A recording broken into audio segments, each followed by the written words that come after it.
Hello दोस्तों, नमस्कार। Santoshi IAS में आप सभी का स्वागत है। डेली की तरह रिवीजन क्लास आज फिर आपका शुरू हो रहा है। ठीक है, तो यहाँ पर आज आपको क्या देखने को मिलेगा? दक्षिण भारत के राजवंश। इससे पहले जो वीडियो आया था उसमें आपका दक्षिण भारत के जो राजवंश हैं उसमें चोला को हमने कवर किया था। चोला से जितने क्वेश्चन आपके प्रीवियस ईयर में बने थे वो हम कवर किए थे, उस वीडियो को भी जाकर देख लीजिए। यहाँ पर आज चेर, पांड्य, लगभग सभी चालुक्य सब कुछ ले लिए हैं विथ मैप के साथ। एक आपको समरी के वे में समझाते हैं, जो बच्चे नए होंगे जान लीजिए, एक समरी के वे में हम समझाते हैं। ये सभी क्वेश्चन जो लिखे गए हैं इस स्क्रीन पर, सभी क्वेश्चन किसी न किसी पेपर में पूछे गए हैं। इसके बाद आपको ये भी पता होना चाहिए कि आपके दिमाग में ये आना चाहिए कि ये सब जो आप पढ़ा रहे हैं क्या ये पेपर में आएगा कि नहीं आएगा।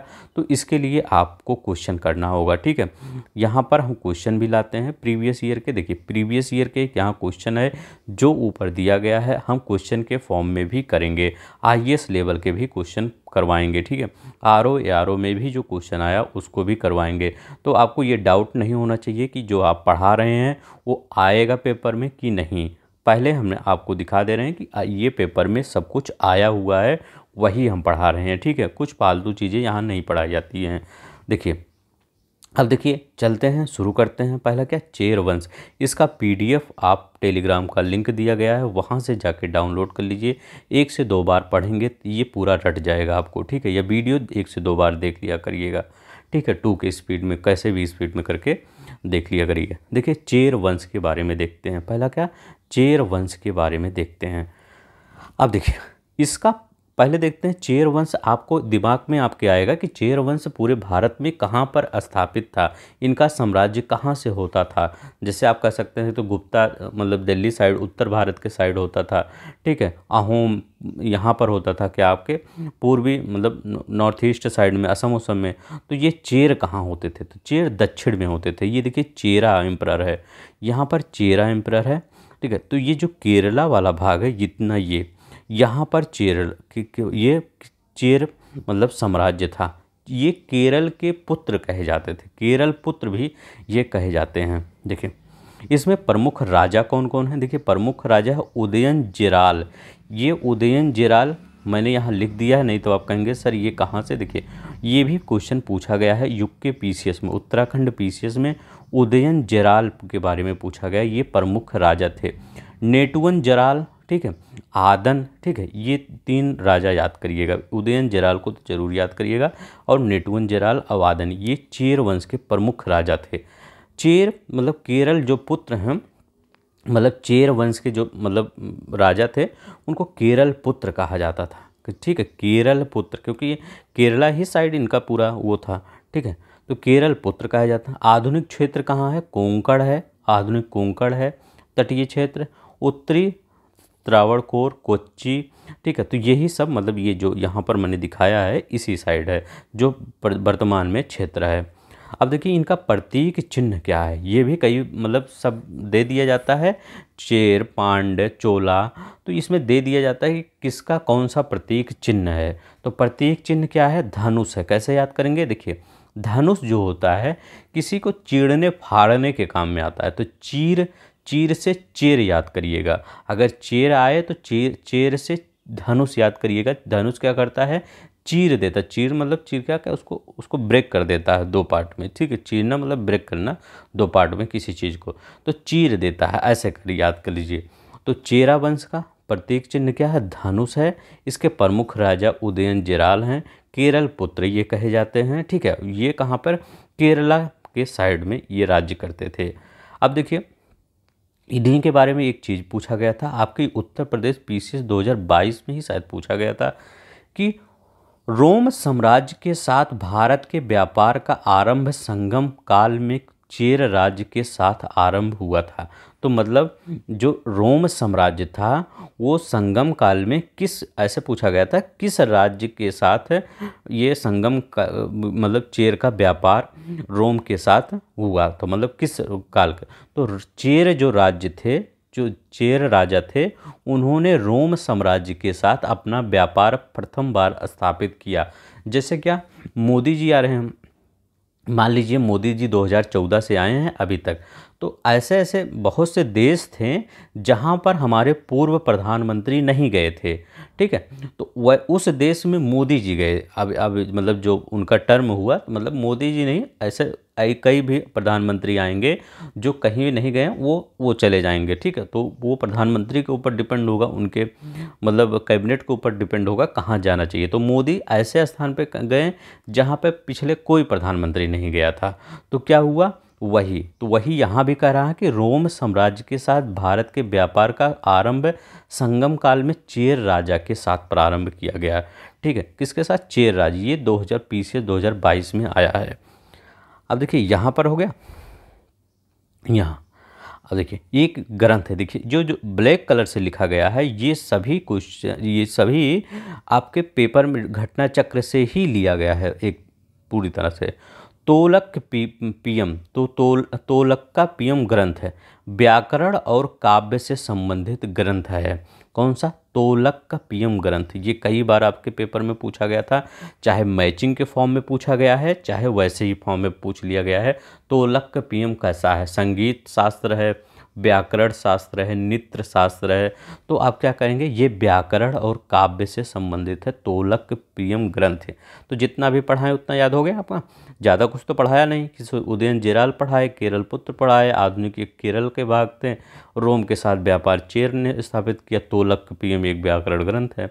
बस देखिए सब क्वेश्चन आया हुआ है। अब देखिए चेर के बारे में इतना हो गया, अभी आगे आएगा चेर के बारे में, बस लगभग इतना ही याद रखिए, ज़्यादा नहीं। प्रतीक चिन्ह धनुष है, धनुष चीर देता है, चेर। अब देखिए पांड्य राज्य के बारे में देखते हैं, किसके? पांड्य राज्य के बारे में। इनका क्षेत्र कहाँ है? दक्षिण तमिलनाडु। इनका देखते हैं पांड्या, ये देखिए पांड्या है यहाँ, चेरा इस साइड थे, पांड्या इधर साइड है। तो दक्षिण तमिल, कावेरी के दक्षिण भाग में जो आपका बहुत उपजाऊ जमीन है, वहाँ पर ये पांड्या अपना साम्राज्य स्थापित किए थे। तो पांड्या कहाँ थे? चोला। अगर पूछे चोला मतलब दक्षिण में, उत्तर में थे कि ये साउथ में थे, तो चोला उत्तर में थे। मतलब ये नहीं कह सकते कि आप, मैं ये नहीं कह रहा हूँ कि एकदम उत्तर में थे, मतलब दक्षिण के ही भाग में। ये मतलब जैसे दक्षिण का ये पूरा इधर देखा जाए तो इधर दक्षिण के भाग में, तो चोला ये थोड़ा सा उत्तरी, मतलब जहाँ पर आपका पुडुचेरी एरिया जाता है वहाँ पर राज्य करते थे। लेकिन जो यहाँ पर पांड्या है वो दक्षिण, एकदम दक्षिण के साइड में राज्य करते थे, जैसे कन्याकुमारी उमारी जहाँ पर है ये, ठीक है। और ये सभी दक्षिण के ही हैं। अब देखिए यहाँ पर क्या है, हाँ, तो दक्षिण तमिलनाडु की। अब देखिए अगर आपको ये पता रहेगा कि कौन कहाँ पर राज्य करता था, तो आपको थोड़ा सा रिकॉल करने में आसानी होगा। जैसे चेरा में पूछ लिया तो आपको केरला, वो चेरा पूछ लिया तो केरला याद आ गया। अगर चोला पूछ लिया तो आपको पता होगा कि उस साइड पूर्व साइड तमिलनाडु के उस साइड में, ठीक है, जहाँ पुडुचेरी और आंध्र प्रदेश वहाँ पर। ये पांड्या पूछ लिया तो कन्याकुमारी है। तो थोड़ा सा दिमाग में रखना चाहिए। राजधानी क्या है? मदुरई। पांड्य राज्य की राजधानी मदुरई थी, ठीक है, पांड्य राज्य की मदुरई। प्रतीक चिन्ह कौन सी है? मछली। मछली इनका प्रतीक चिन्ह है, ठीक है, किसका? पांड्य राज्य का प्रतीक चिन्ह मछली है। अगर चेर राज्य का पूछे तो धनुष है। दोनों याद रखिएगा, एक ही साथ याद करिए, चेर का धनुष, पांड्य की मछली। अब देखिए मेगास्थनीज ने इन्हें माबर कहा था, ठीक है। पूछेगा आपसे कि मेगास्थनीज ने किस वंश को माबर कहा था, किस दक्षिण भारतीय वंश को माबर कहा था? तो पांड्य को माबर कहा था। इनमें एक बंदरगाह कौन थे? तो कोकोई बंगाल की खाड़ी में है, कोकोई बंदरगाह बंगाल की खाड़ी में, ठीक है, यहाँ दिया है कोकोई बंदर। ये देखिए कुरकोई, ये देखिए कुरकोई बंदरगाह है ना, देखिए मैप आपके लिए लाया हूँ, ये कुरकोई बंदरगाह बंगाल की खाड़ी में, ठीक है। थोड़ा सा अगर जिनको स्लो लगेगा तेज कर लेंगे स्पीड में, ठीक है। देखिए कोकोई बंगाल की खाड़ी में ये बंदरगाह, पांड्य राजाओं ने साहित्य सम्मेलन संगम का आयोजन किया था। तो साहित्य सम्मेलन संगम का आयोजन किसने किया था? पांड्य राजाओं ने। अब देखिए आपको ये दिख रहा होगा, ये ब्लू कलर से क्या लिखा गया है? ये ब्लू कलर से बंदरगाह लिखे गए हैं। ये 2012 में क्वेश्चन आया था। देखिए जब क्वेश्चन टफ बनाना होगा ऐसे ही बनाएंगे, ठीक है। मैं सिंपल भी पढ़ा सकता था, ये सब नहीं बताता, ठीक है, आपको ज़्यादा इंटरेस्टिंग लगता वीडियो, लेकिन उससे कोई फ़ायदा नहीं है। जब तक आप टफ नहीं पढ़ेंगे तब तक सिलेक्शन मतलब आप कॉन्फिडेंस नहीं वहाँ पर बिल्ड कर पाएंगे पेपर हॉल में, जब तक आप पूरी तरह से एक टफ से टफ क्वेश्चन नहीं पढ़ के जाएंगे, ठीक है। अब देखिए यहाँ पर नेली संडा क्या है, नेली संडा, मुस्सिर, मुस्सिर और नौरा, ठीक है। ये 3 बंदरगाह याद करिएगा। तीनों बंदरगाह किस साइड पड़ते हैं, ये आपके पश्चिमी साइड में पड़ते हैं। नेली संडा, मुस्सर, नौरा, मतलब ये केरला के ही सब बंदरगाह हैं। ये हैं 2012 में क्वेश्चन आया था, नेली संडा, मुस्सर, नौरा, ये सब केरला के बंदरगाह हैं, ठीक है। इसे मतलब पश्चिमी साइड में ही पड़ते हैं। अब देखिए बेगी नदी पांडराज की जीवन रेखा है। तो बेगी नदी क्या है, पांडराज की जीवन रेखा है। कावेरी के दक्षिण में पांडराज था और बेगी नदी इसी पांडराज से होकर बहती थी, तो क्या कहते हैं, बेगी नदी पांडराज की जीवन रेखा। तो ये क्वेश्चन बना था कि पांडराज की जीवन रेखा कौन है, तो बेगी नदी है, ठीक है। तो इतना आपको याद होगा। अब देखिए ये इनका कावेरी के दक्षिण में, ठीक है, कावेरी के दक्षिण में पांड्य राज्य था, ठीक है, ठीक है। तो इतना याद रखिएगा। ठीक है, पांड्य राजाओं ने एक दूत 26 ईसा पूर्व भेजा, ठीक है। पांड्य राजाओं ने एक दूत 26 ईसा पूर्व भेजा, ठीक है। तो ये अब थोड़ा सा फैक्ट है, याद रखिएगा, ठीक। यहाँ देखिए ये संगम साहित्य के बारे में देखते हैं। ये तमिल की प्राचीन रचनाएं हैं। संगम साहित्य जो थे दो भाग, मतलब उसके 2 पार्ट थे, एक अगम था एक पुरम था। कौन था, एक अगम था एक पुरम था। प्रमुख मतलब रचनाएं कौन है संगम साहित्य की, तो एतुतो गोई और पत्तू पातू, ठीक है। सबसे ज़्यादा इम्पोर्टेंट कौन सा है, शिल्पादिक्कारम, क्या, ठीक है, शिल्पादिक्कारम। इसके लेखक पूछ लिया था आपके पेपर में, इलंगो हैं। शिल्पादिक्कारम के लेखक कौन है, इलंगो हैं। इसके बाद मणिमेखलय, जीविका, चिंतामणि, तिरुक्कालम, ये भी पूछ लिया था। इसको पंचम वेद बोला जाता है। पंचम वेद किसको, बहुत इंपॉर्टेंट है, आप दिमाग में रख लीजिएगा कि पंचम वेद किसको बोला जाता है, तो तिरुक्कुराल को पंचम वेद बोला जाता है। ये झारखंड 2021 में आया है पीसीएस में, तिरुक्कुराल को। तो शिल्पादिक्रम इलंगोल इसके लेखक हैं, तिरुक्कुराल ये पंचम वेद बोला जाता है, ठीक है। ये संगम साहित्य के रचनाएं हैं। अब देखिए चालुक्य वंश देखते हैं, क्या, चालुक्य वंश देखते हैं। संस्थापक कौन था, वास्तविक संस्थापक पुलकेशिन फर्स्ट। अगर पूछे संगम वो चालुक्य वंश का वास्तविक संस्थापक कौन था, पुलकेशिन फर्स्ट था। इस वंश का सबसे महान शासक पुलकेशिन द्वितीय था, ठीक है। पुलकेशिन द्वितीय इस वंश का सबसे महान शासक था, याद रखिएगा। इसकी उपलब्धियों का वर्णन, पुलकेशिन द्वितीय का उपलब्धियों का वर्णन ऐहोल अभिलेख से मिलता है, ठीक है। और ऐहोल अभिलेख में कालिदास का उल्लेख है। किसका, ऐहोल अभिलेख में कालिदास का भी उल्लेख मिलता है। तो अगर आपसे कोई पूछे कि चालुक्य वंश का संस्थापक कौन है, वास्तविक संस्थापक पुलकेशिन फर्स्ट है, कहें इस वंश का सबसे महान शासक कौन है, तो आप कहेंगे पुलकेशिन द्वितीय है। ये पुलकेशिन द्वितीय का मतलब विवरण कहाँ किस अभिलेख में मिलता है, तो कहेंगे किस अभिलेख में, ऐहोल अभिलेख में मिलता है। ऐहोल अभिलेख में कालिदास का भी मिलता है, ये याद रखेंगे, ठीक है। अब देखिए इसका क्षेत्र देखते हैं। क्षेत्र है दक्षिण और मध्य भारत, ठीक है। तो ये देखिए कहीं इसका दिया गया है, ये चालुक्का, ये देखिए चालुक्का यहाँ है लिखा गया है चालुक्का, ठीक है। तो चालुक्का कौन है, ये इधर मध्य भारत है और इधर थोड़ा सा दक्षिण पड़ता है, ठीक है। तो दक्षिण मध्य भारत का मतलब इसमें बॉर्डर पे है। अगर उत्तर भारत और दक्षिण भारत का देखा जाए तो ये बॉर्डर पे पड़ जाता है, लेकिन ये दक्षिण भारत का ही राजवंश माना जाता है, ठीक है। यहाँ पर अब यहाँ कहाँ गया, हाँ, दक्षिण और मध्य 3 अलग अलग चालुक्य राजवंश थे। पहले कौन थे, मतलब 3 अलग अलग इसमें यहाँ पे हुए।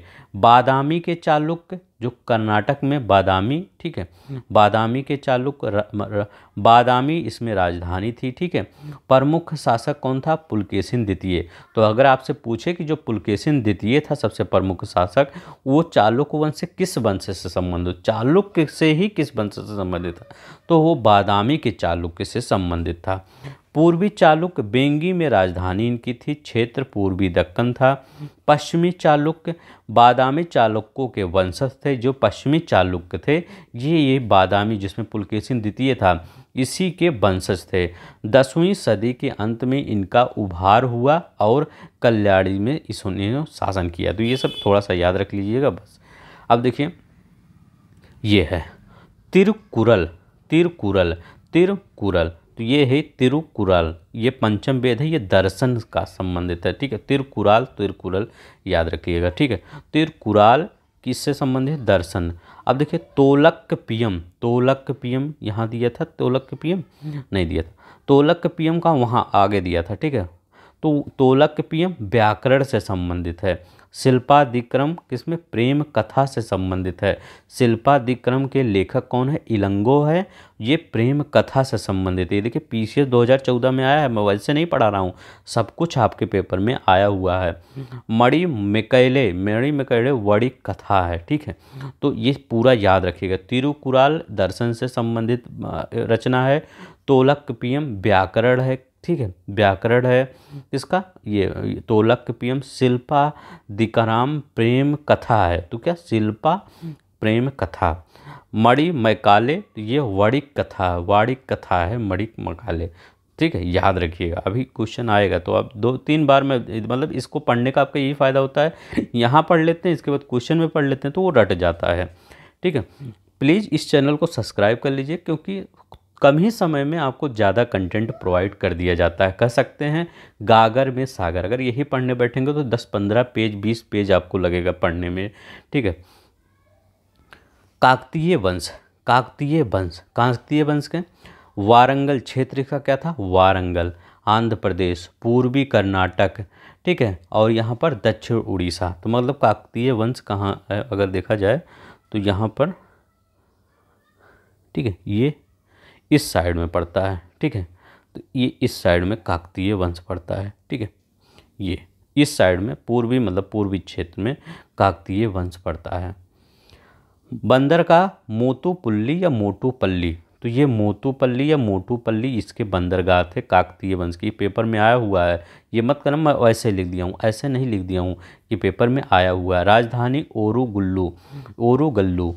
पर प्रथम शासक रुद्रमा देवी हैं इसके प्रमुख शासक, प्रमुख शासक रुद्रमा देवी। गणपति, सबसे महान काकतीय शासक गणपति। सबसे ज़्यादा इनसे यहाँ पूछा जाता है कि जो स्थापत्य है यहाँ पर काकतीय वंश का क्या है। हजार स्तंभ मंदिर है, रामप्पा मंदिर है, जो काकतीय रुद्रेश्वर मंदिर कहलाता है, रामप्पा मंदिर, यही है आपका रामप्पा मंदिर। ये मंदिर देख रहे हैं कितना भव्य मंदिर बना है, ये है काकतीय वंश का। अगर पूछे आपसे कि जो, क्योंकि काकतीय मतलब रामप्पा मंदिर यूनेस्को की वर्ल्ड हेरिटेज साइट में आता है, ठीक है, तो मैंने यहाँ पर इसकी फ़ोटो भी ले ली है कि ये क्यों है, ये कितना विशाल मंदिर है, ठीक है। तो यूनेस्को की वर्ल्ड हेरिटेज साइट में है रामप्पा मंदिर। ये किस वंश से संबंधित है? ये काकतीय वंश से संबंधित है। वारंगल फोर्ट, गोलकोंडा फोर्ट, ये सब काकतीय वंश से संबंधित है। तो हजार स्तंभ मंदिर, रामप्पा मंदिर, वारंगल फोर्ट, गोलकोंडा फोर्ट इससे संबंधित है, ये काकतीय वंश से संबंधित है, ठीक है, काकतीय वंश से संबंधित है। अब देखिए भारत और रोम के मध्य घनिष्ठ व्यापारिक संबंधों की सूचना अर्कामेडू अभिलेख से प्राप्त होता है। कि मतलब भारत और जो रोम के मध्य जो व्यापार चल रहा है, जैसे हमारे अमेरिका के बीच प्रेजेंट टाइम में क्या आपके अमेरिका के बीच में अच्छा व्यापार चल रहा है, तो उसका कोई अभिलेख अगर मोदी जी कहीं बना दें कि इसका, चलिए इसको लिख दीजिए, बाद में 2100 साल बाद क्या होगा देखेंगे कि किनके किनके व्यापार था। तो वही अभिलेख वहाँ पर आज जो मिला है ये अर्कामेडू अभिलेख से प्राप्त हुआ है कि भारत और रोम के मध्य व्यापार अच्छा चल रहा था, घनिष्ठ था। पूर्वी भारत में प्रमुख भारतीय रोमन व्यापारिक स्थान अर्कामेडू था, ठीक है। अर्कामेडू के बारे में बहुत क्वेश्चन, अगर पेपर में आपके अर्कामेडू ऑप्शन में दिया रहे तो वही लगा दीजिएगा, ठीक, क्योंकि अर्कामेडू से बहुत क्वेश्चन बने हैं, अभी मैं दिखाऊंगा। संस्थापक पल्लव वंश, देख तो पल्लव वंश में देखते हैं क्या क्या है। देखिए पल्लव वंश, देखिए सिंह विष्णु, ठीक है, इसके संस्थापक कौन थे? सिंह विष्णु।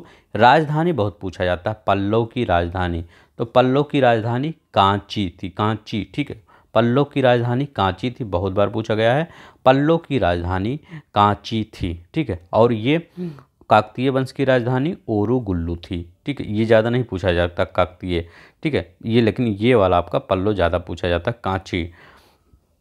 भारवी इसके दरबारी कवि थे, भारवी इसके दरबारी कवि थे, मतलब पल्लव वंश के, ये सिंह विष्णु के। पल्लव शासकों के समय में चट्टानों को काटकर मंदिर बने थे। ठीक है, पल्लव शासकों के संबंध में। अब देखिए इसी में है महेंद्र वर्मन। महेंद्र वर्मन इसी पल्लव वंश के शासक थे। ये शैव अनुयायी थे। किस कौन से अनुयायी थे? शैव अनुयायी थे। मज्ज विलास प्रहसन की रचना इन्होंने किया था महेंद्र वर्मन फर्स्ट ने। ठीक है, तो महेंद्र वर्मन पहले आएंगे। ठीक है, इसके बाद नरसिंह वर्मन आएंगे, फिर नरसिंह वर्मन द्वितीय इसके ठीक इसके बाद आएंगे। ठीक है, तो ये सीक्वेंस याद रखिएगा। उपाधि मत विलास विचित्र गुणभार। ठीक है, मतलब इनकी उपाधि थी महेंद्र। नरसिंह वर्मन फर्स्ट के बारे में देखते हैं। ये सिंघल द्वीप के विरुद्ध 642 ईस्वी में 2 समुद्री अभियान भेजा इन्होंने। ठीक है, तो इन्होंने क्या भेजा? सिंघल द्वीप के विरुद्ध 642 ईस्वी में 2 समुद्री अभियान किसने भेजा? नरसिंह वर्मन फर्स्ट ने। वातापी कोंड की उपाधि किसने धारण की थी? नरसिंह वर्मन फर्स्ट ने। महाबलीपुरम ममल्लापुरम में एकात्म रथों का निर्माण, सौर मंदिर इनके समय में हुआ। ठीक है, इसका निर्माण इन्होंने ही करवाया था। ठीक है, तो महाबलीपुरम ममल्लापुरम में एकात्म रथों का निर्माण इन्होंने करवाया था। सौर मंदिर का निर्माण नरसिंह वर्मन फर्स्ट ने ही करवाया था। इनको इस समय में ही ह्वेनसांग काची आया था। तो किसके समय में? नरसिंह वर्मन फर्स्ट के समय में ह्वेनसांग काची आया था। देखिए नरसिंह वर्मन सेकंड देखते हैं। उपाधि राज सिंह आगम प्रिय शंकर भक्त नरसिंह वर्मन सेकंड ने उपाधि धारण कर थी। कैलाश नाथ मंदिर, ये कैलाश नाथ मंदिर है। कैलाश मंदिर महाराष्ट्र वाला मत समझिएगा कि औरंगाबाद वाला, वो नहीं। कैलाश नाथ मंदिर ये अलग है, ये जो कांचीपुरम में है। इसका निर्माण किसने करवाया था? नरसिंह वर्मन द्वितीय ने करवाया था। ये देखिए इतना विशाल मंदिर, यही मंदिर है आपका। ठीक है, तो ये कैलाश नाथ मंदिर जो कांचीपुरम में है, इसका निर्माण नरसिंह वर्मन द्वितीय ने करवाया था। दंडिन इसके दरबार में थे। कौन? दंडिन इसके दरबार में थे। किसके? दंडिन किसके दरबार में थे? नरसिंह वर्मन द्वितीय।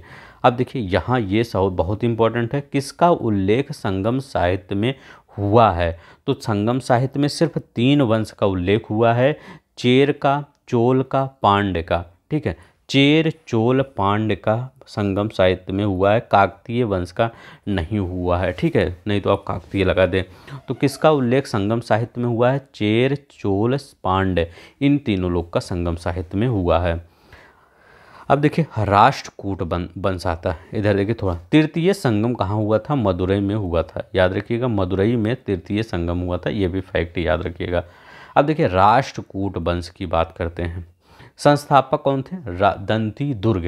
दंती दुर्ग संस्थापक थे राष्ट्रकूट वंश के। राजधानी मान्यखेत था। राजधानी मान्यखेत। राष्ट्रकूट चालुक्यों के अधीन थे।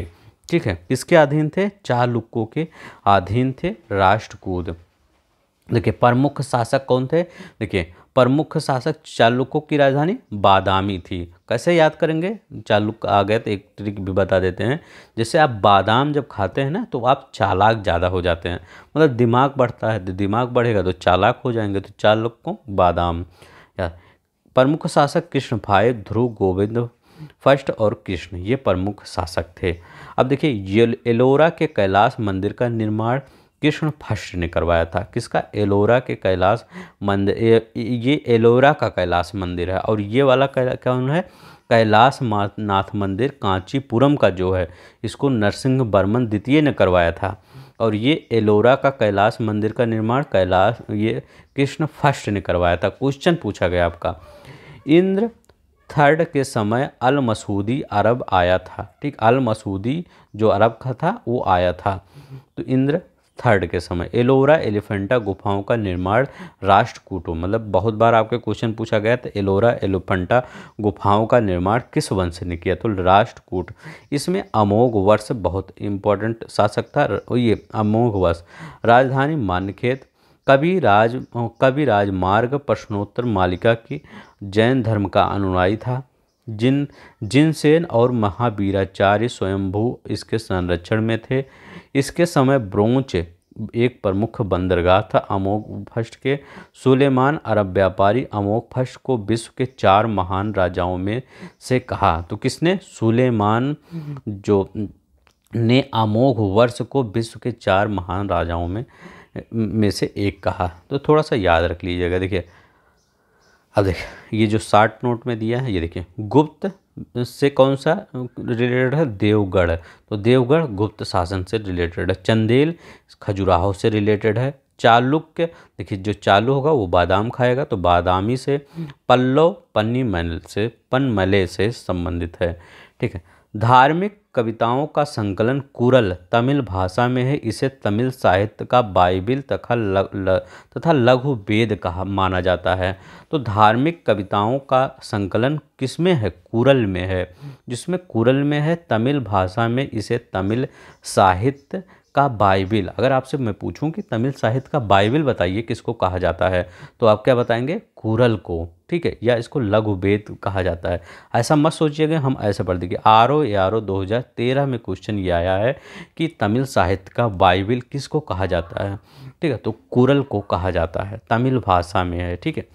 अब देखिए कंबन द्वारा रचित कंब रामायण या रामावतरम तमिल भाषा में है, ठीक है। कंब रामायण किस तमिल भाषा में है, किसके द्वारा रचित किया गया है, कंबन रामायण, इसीलिए इसको कंब रामायण भी कहा जाता है। चलते हैं देखते हैं।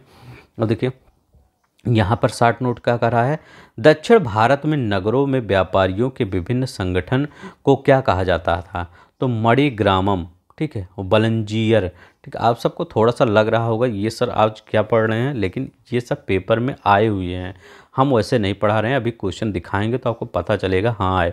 सिंपल आपको क्या करेंगे पढ़ा के, मतलब ये जो अभी ट्रेंड में जो है वो सोचिए कि आपका एग्जामिनर कहीं से क्वेश्चन बना दे, लेकिन आप कर देंगे, ठीक है। मणि ग्रामम, तो दक्षिण भारत में नगरों में व्यापारियों के जो विभिन्न, अभी जैसे यहाँ पर क्या व्यापारी संगठन नहीं बनता अपने यहाँ, तो इसे व्यापारी संगठन पहले भी बनता था, तो उसको क्या मणि ग्रामम कहा जाता है। संगम काल साहित्य में जैसे कौन हुआ, को हुआ, मन्नन हुआ, किनके लिए प्रसिद्ध होता था, राजा के लिए प्रसिद्ध होता था। अगर राजा को पहले बुलाना हुआ संगम काल में तो क्या बुलाएंगे, कौन बुलाएंगे। राजा को बुलाना हुआ को बुलाएंगे। राजा को मन्नन बुलाएंगे, ठीक है, राजा को। RAS 2010 में या IAS 1997 में देखिए क्वेश्चन आया है।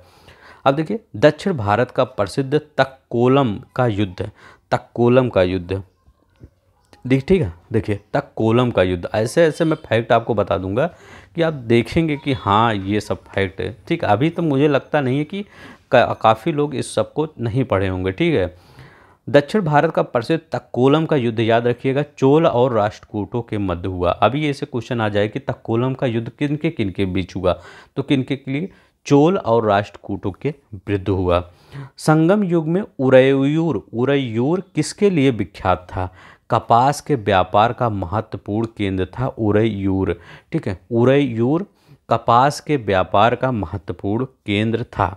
प्लीज़ जो लोग नए होंगे वो लोग सब्सक्राइब कर लेंगे। अगर आपको लगेगा कि अच्छा क्वेश्चन हमको पढ़ना है तो इस चैनल पर ज़रूर विजिट करिएगा, ठीक है। ये अगर सिंपल आपको पढ़ना है, सिर्फ आपको खुश होना है तो कहीं भी जाइए, लेकिन अगर आपको टफेस्ट क्वेश्चन पढ़ना है तो इस चैनल पर विजिट करिएगा। टफ से टफ क्वेश्चन आपको बताया जाएगा, ठीक है, ताकि आप IAS लेवल का सब क्वेश्चन टैकल कर लें, ठीक है। उरैयूर सूती वस्त्रों का बहुत बड़ा केंद्र था। उरैयूर सूती वस्त्रों का बहुत बड़ा केंद्र था। तो अगर आपसे अब पूछे कि उरैयूर किसके लिए विख्यात था, कपास के व्यापार का महत्वपूर्ण केंद्र था। उरैयूर सूती वस्त्रों का बहुत बड़ा केंद्र था। इसका विवरण कहाँ मिलता है, पेरिप्लस ऑफ द इरिथियन सी में। देखिए ये पेरिप्लस ऑफ द इरिथियन एक बुक है, इसको एक ग्रीक नाविक ने लिखा था, ठीक है। इसके बारे में थोड़ा सा मैं बता देता हूँ। इसको एक ग्रीक नाविक ने लिखा था, लेकिन वो अनजान है, अभी भी किसी को पता नहीं है कौन है वो, लेकिन ये बहुत ही फेमस बुक है, पेरिप्लस ऑफ द इरिथियन सी, ठीक है, उरैयूर। अब देखिए यहाँ पर, अब देखिए चालू कौन थे, चालू बादाम थे। जो बादाम खाएगा वो चालू होगा, तो चालुक्य बादामी, राजधानी बादामी। पल्लव की राजधानी कांचीपुरम। कैसे याद करेंगे, देखिए घर में क्या लगता है, पल्ला देखिए क्या होता है, जैसे खिड़की उड़की में थोड़ा सा पल्ला, उसको गांव में लोग पल्ला बोलते हैं क्या, जैसे खिड़की का 2 पार्ट जब होता है या एक दरवाज़ा जो होता है उसको पल्ला बोलते हैं। तो पल्ला, खिड़की का जो ये 2 पार्ट होता है उसमें कांच लगा होता है, क्या कांच लगा होता है। तो ऐसे याद रख लीजिए कि जो पल्ला आ जाएगा तो कांचीपुरम हो जाएगा, ठीक है, कभी भूलेंगे भी नहीं, क्योंकि पल्ला वल्ला बहुत लोग बोल, हो सकता है कई लोग नहीं जानते हों, तो ऐसे ही होता है, ठीक है। कुछ लोग अपने मन से याद कर लीजिए कोई ट्रिक बना के। पांडे क्या है, मदुरई। हर्ष कन्नौज, ठीक है। पांड्य मदुरई है, हर्ष कन्नौज है। चेर वांजी या वांची अथवा वांची, ठीक है। कदम्ब राजाओं की राजधानी वनवासी थी। भी यूपीपीसी मेंस 2005 में क्वेश्चन आया था कि कदम्ब राजाओं की राजधानी क्या थी? वनवासी थी। क्या थी? वनवासी थी। अब देखिए यहाँ पर थोड़ा शार्ट नोट, यूपी आरओ 2016 में क्वेश्चन आया हुआ था कि चालुक्य शासक कुमार पाल ने अपने राज्य में पशुवध पर प्रतिबंध लगा दिया। इसने पशुओं के प्रति क्रूरता रोकने के लिए काशी क्षेत्र में अपने मंत्रियों को भेजा। तो अगर पूछे किसने काशी क्षेत्र में मंत्री को भेजा, तो कुमार पाल ने पशु वध पर प्रतिबंध लगा दिया, ठीक है। जैसे अभी प्रेजेंट टाइम में योगी जी हैं, ठीक है। योगी जी क्या हैं? पशुओं के वध पर प्रतिबंध लगा दिए हैं, ठीक है, जो कि बहुत अच्छी बात है, ठीक है। किसी भी जानवर को जो अनबोलता हो, किसी भी जीव, कोई भी हो, उसको परेशान मतलब मारना नहीं चाहिए, ठीक है। तो ये 2016 में का क्वेश्चन आया है। देखिए, दक्षिण भारत के मंदिरों के आकर्षक द्वार गोपुरम कहलाते थे, ठीक है। बहुत ही इंपॉर्टेंट है, कई बार पूछा जाता है। तो दक्षिण भारत का जैसे मंदिर हुआ, मान लीजिए ये मंदिर हुआ, तो ये पूरा आपका मान लीजिए मंदिर हुआ, तो ये आपका द्वार होता है, ठीक है। ये द्वार, इसको क्या बोला जाता है? तो गोपुरम बोला जाता है, ठीक है। इसको गोपुरम बोला जाता है, याद रखिएगा। अब देखिए, यवन प्रिय काली मिर्च, यवन प्रिय क्या था? काली मिर्च। देखिए ऐसे भी क्वेश्चन पूछे जा सकते हैं कि काली मिर्च किसको बोला जाता है? तो काली मिर्च किसको बोला जाता है? यवन प्रिय को काली मिर्च बोला जाता है, ठीक है। आई होप आपको समझ में आया होगा। चलते हैं, अब देखते हैं थोड़ा सा हम ज्योग्राफी में, हिस्ट्री से थोड़ा सा आपको, इसीलिए मैंने आज ज्योग्राफी लिया, आज कुछ नहीं लिया। थोड़ा सा मतलब सोचते हैं, मतलब आप थोड़ा सा, क्योंकि अभी जो आप पढ़े हैं वो मतलब बहुत कम ही लोग पढ़ते हैं, ठीक है, उतना टफ। तो चलते हैं, थोड़ा सा इंटरेस्टिंग सब्जेक्ट पढ़ते हैं, इसीलिए आज हम इसको लिए हैं, ठीक है। थोड़ा सा इंटरेस्ट बना रहेगा। देखिए, ब्लैक सी है, आपने दिमाग में, देखिए कोई ट्रिक मैं नहीं बताऊंगा, सिर्फ अपने दिमाग में ये एज्यूम करिए कि हम ब्लैक सी को देख रहे हैं, ठीक है। इसके फिगर को आप देख लीजिए, बस इसके फिगर को, जैसे आप मूवी देखते हैं ना, किसी का चेहरा पूरी तरह से याद हो जाता है, उसी तरह से ब्लैक सी को याद करिए। इसके बाद नीचे आप देखिए, यहाँ पर टर्की लिखा गया है ब्लैक सी के नीचे। अभी सिर्फ देखिए, मैं अभी ये नहीं कराऊंगा, आप एज्यूम करिए, अभी सिर्फ देखिए, एकदम ध्यान से देखिए। नीचे क्या है? टर्की है। इसके बाद इधर जाएंगे, क्या है? बुल्गारिया है, ठीक है। बुल्गारिया, यहाँ पर एक हो गया, इसका दो हो गया, बुल्गारिया देखिए। इसके बाद यहाँ पर देखेंगे, तीसरा रोमानिया हो गया। इसके बाद जो रसिया और यूक्रेन का वार चल रहा है, तो ये तो चौथा हो गया। जब जहाँ यूक्रेन आएगा वहाँ तो रसिया आएगा ही, क्योंकि इसके पड़ोसी है, तो ये 5 हो गया। अब देखिए जॉर्जिया, यहाँ पर 6 हो गया।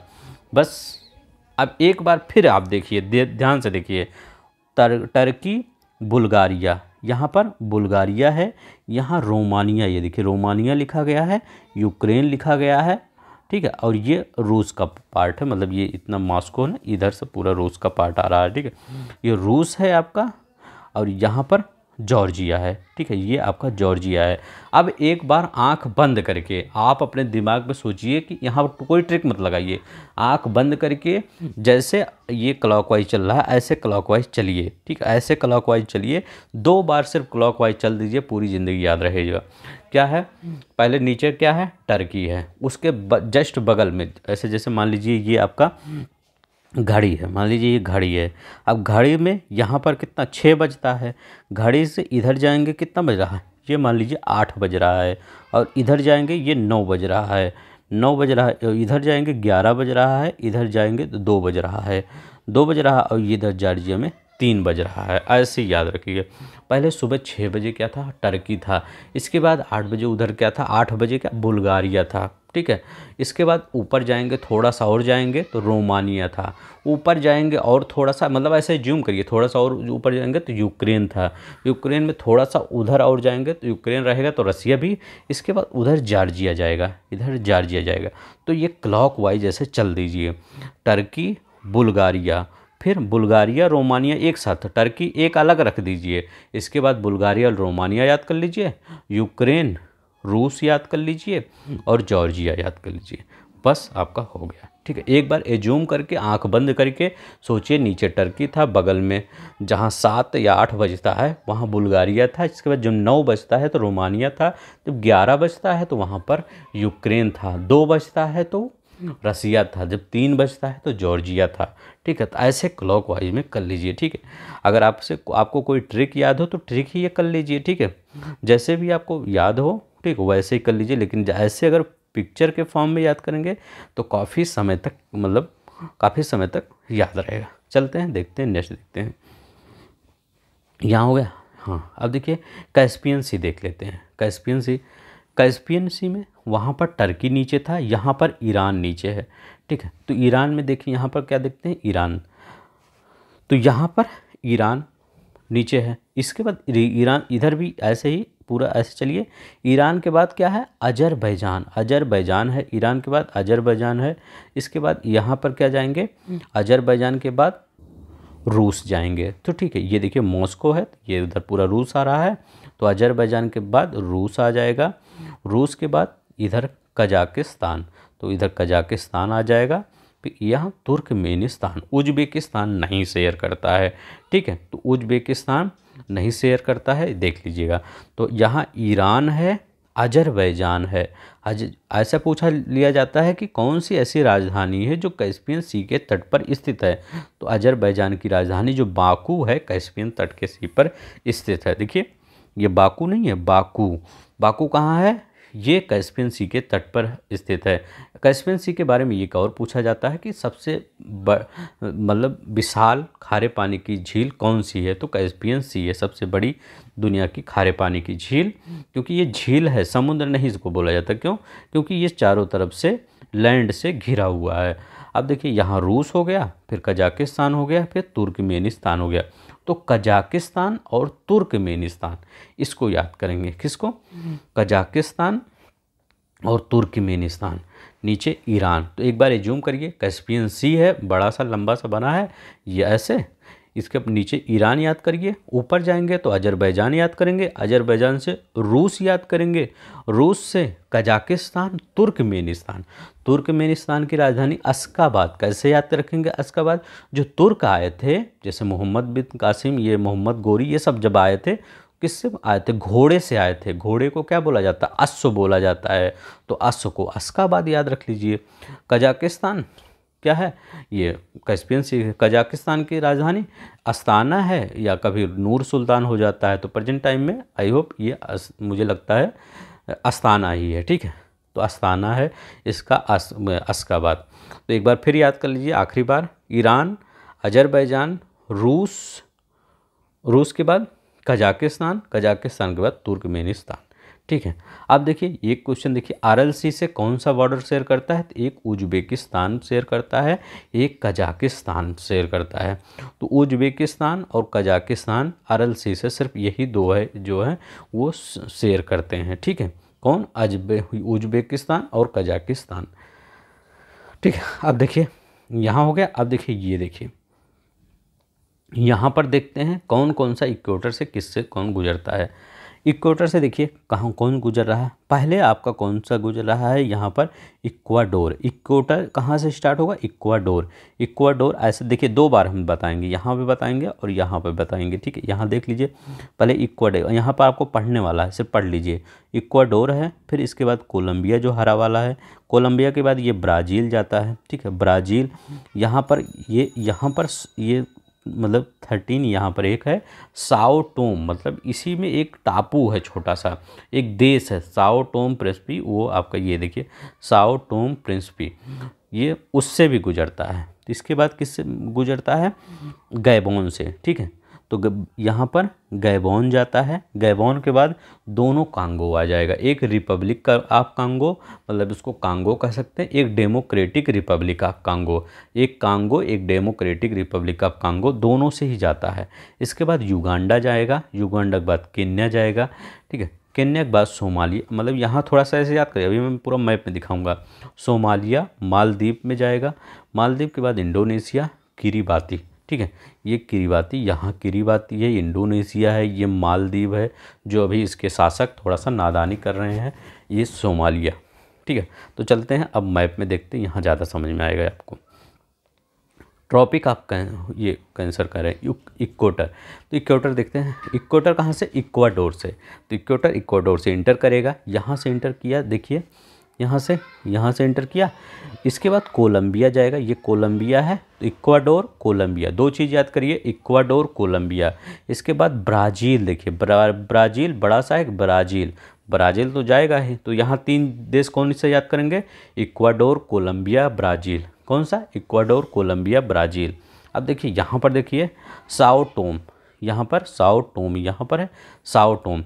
इसके बाद कहाँ पर देखिए गैबोन, यहाँ लिखा गया गैबोन, तो गैबोन लिखेंगे, गैबोन से देखिए रिपब्लिक ऑफ कांगो, इसके बाद डेमोक्रेटिक रिपब्लिक ऑफ कांगो, तो दोनों Congo, Republic of Congo, democratic Republic of Congo, ठीक है, तो दोनों, तो Gabon Republic of Congo, democratic Republic of Congo.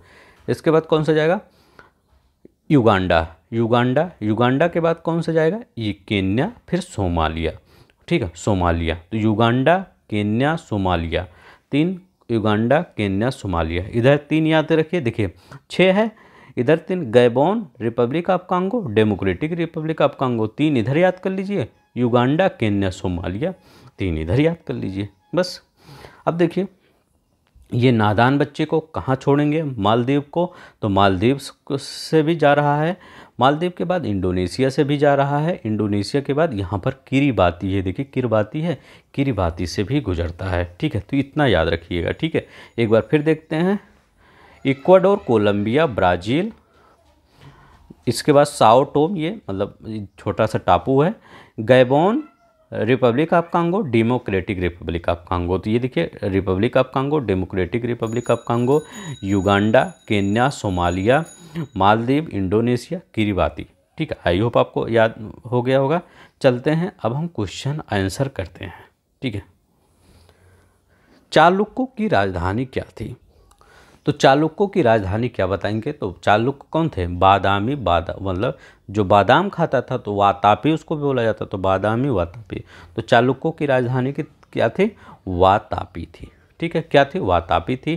Kanchi की, तो कांची पल्लव की, हम कहते हैं पल्ला जो होता है वो क्या होता है, 2 पल्ले होते हैं खिड़कियों में, वो किसके हैं, खिड़की कांच के बने होते हैं, ठीक है, कांची से, तो यहाँ पर कौन सा होगा, वातापी।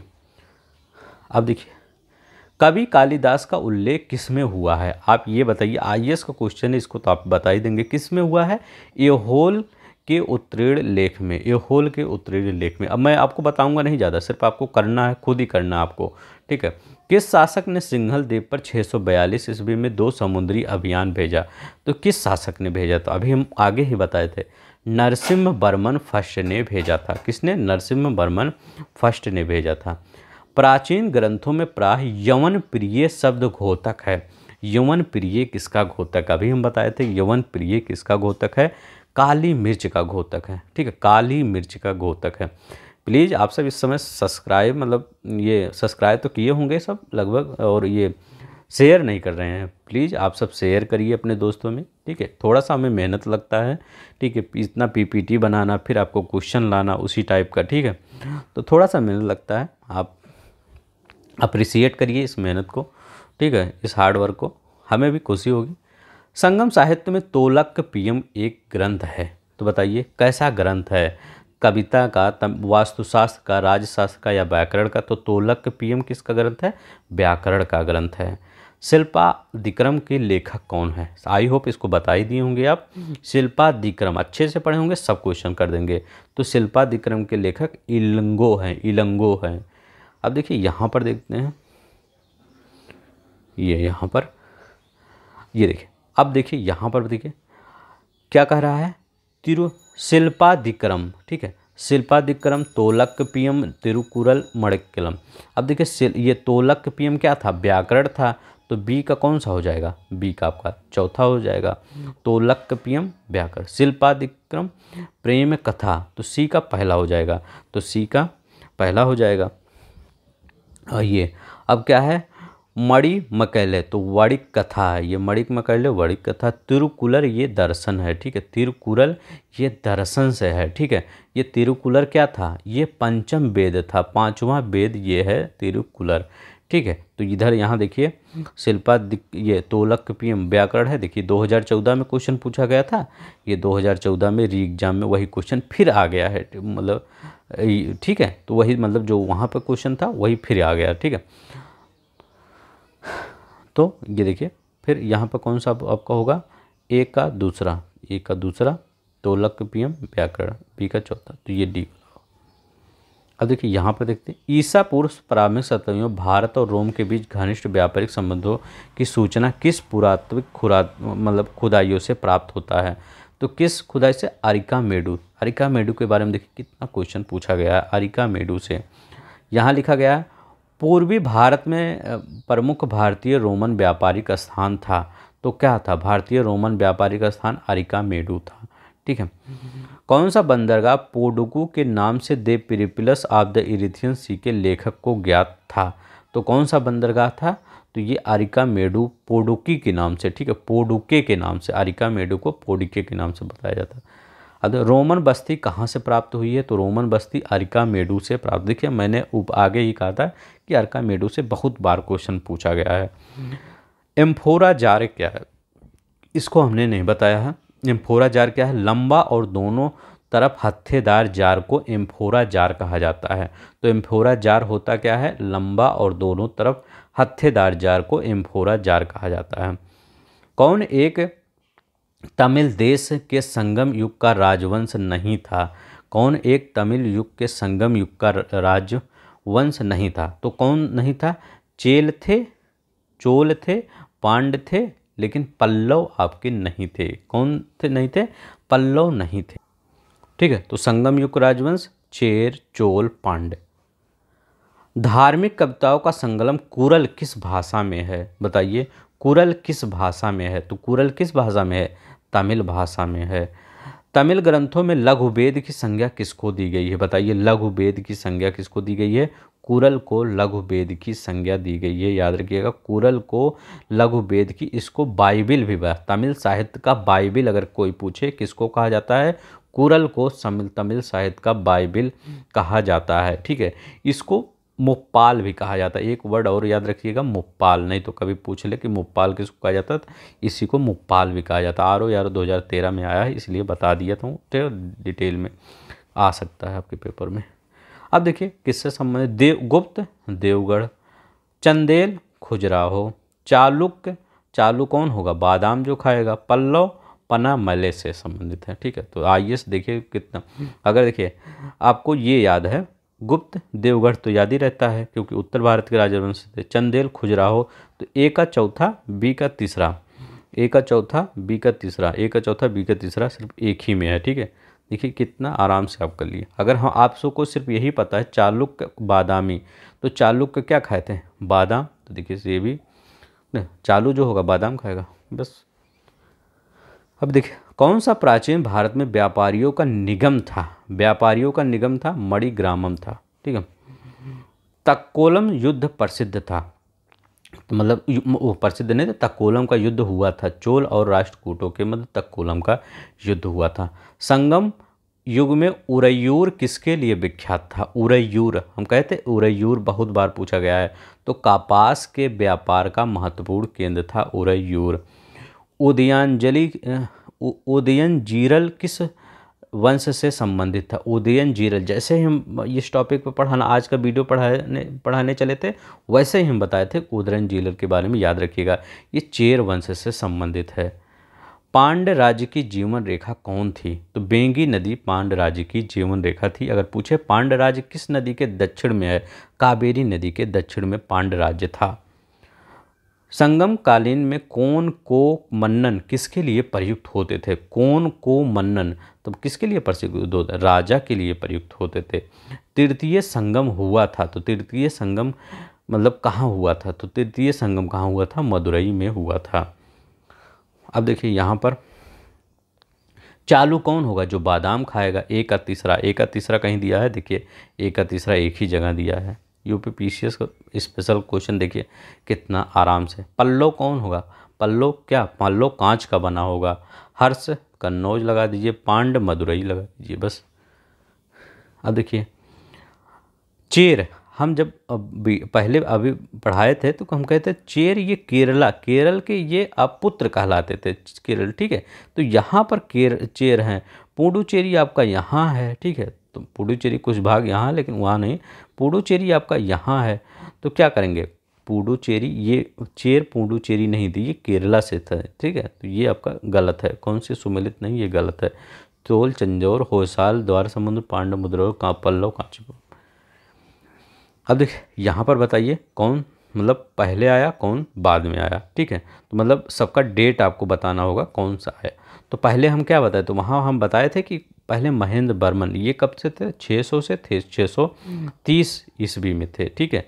अब नरसिम्ह वर्मन किस में थे, कब से कब थे, नरसिम्ह वर्मन सब पहले, नरसिम्ह वर्मन फर्स्ट आएंगे तो फिर सेकंड आएंगे, तो 630 से 668 ईस्वी में।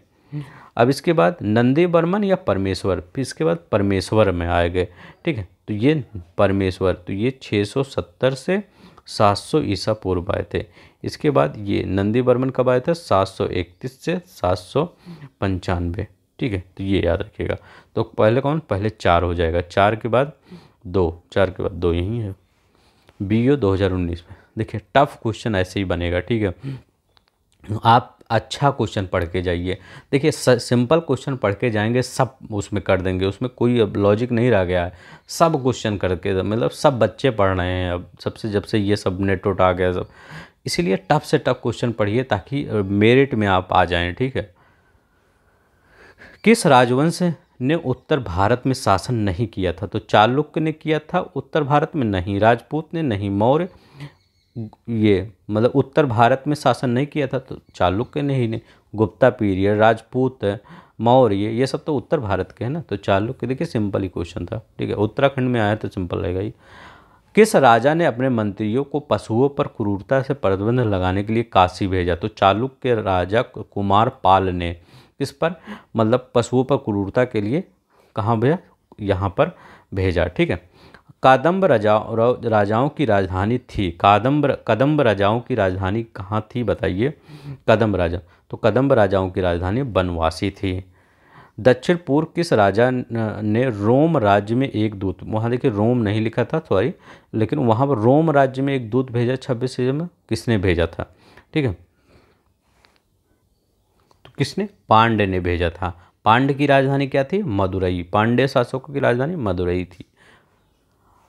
रोमन साम्राज्य के व्यापारिक संबंध किसने स्थापित किए, तो रोमन साम्राज्य से व्यापारिक संबंध किसने, ये चेर ने स्थापित किए, ठीक है। मतलब आरंभ इन्होंने ही किया था, चेर ने। मीनाक्षी मंदिर कहाँ है, तो सभी जानते होंगे इसलिए नहीं बताया, मदुरई में मीनाक्षी मंदिर है। मीनाक्षी मंदिर मदुरई में है, ठीक है, याद रखिएगा मीनाक्षी मंदिर। दक्षिण भारत में मंदिरों को आकर्षक द्वार क्या कहलाते हैं, तो दक्षिण भारत में हम क्या बताते हैं, ऐसे मंदिर है, ये इसमें एक द्वार बना है, इस द्वार को क्या कहा जाता है, गोपुरम कहा जाता है। दक्षिण भारत के मंदिरों के आकर्षक द्वार को गोपुरम कहा जाता है। बस ठीक है, तो आज के लिए बस इतना है। थोड़ा सा लंबा वीडियो हो गया होगा, इसके लिए सॉरी, ठीक है। लेकिन समझाना भी पड़ता है आपको क्योंकि आज थोड़ा सा टफ टॉपिक था, ठीक है। तो आज जो आज का वीडियो है, इसका प्रीवियस वीडियो दोनों अगर देख लेंगे आप, प्रीवियस वीडियो में थोड़ी सी मिस्टेक हो गई थी। जैसे आपका जो, जैसे ये उत्तर भारत है, मान लीजिए ये भारत है, ये सॉरी ये मान लीजिए भारत है, तो ये आपका जो हमने वहाँ पे बता दिया था नागर शैली इधर बता दिया था, वो मिस्टेक होता है लिखने में। तो नागर शैली इस साइड उत्तर, मतलब जिससे अपना अयोध्या है, ये नागर शैली में बने हैं सब मंदिर हैं, ठीक है। नागर शैली यहाँ, फिर बीच में बेसर शैली क्या होती थी, आपका जो नागर शैली है और जो दक्षिण की भारत की द्रविड़ शैली है, नागर शैली और दक्षिण भारत की द्रविड़ शैली दोनों का मिक्सर है, क्या है आपका बेसर शैली, और नीचे तो द्रविड़ शैली है ही है, ठीक है। उसको हमने मतलब पिन कर दिया था मिस्टेक में, ठीक है। तो किस बच्चों ने बताया था, तो उनको थैंक यू, क्योंकि उन्होंने हमें बताया था, ठीक है। तो आज के लिए बस इतना ही, ठीक है।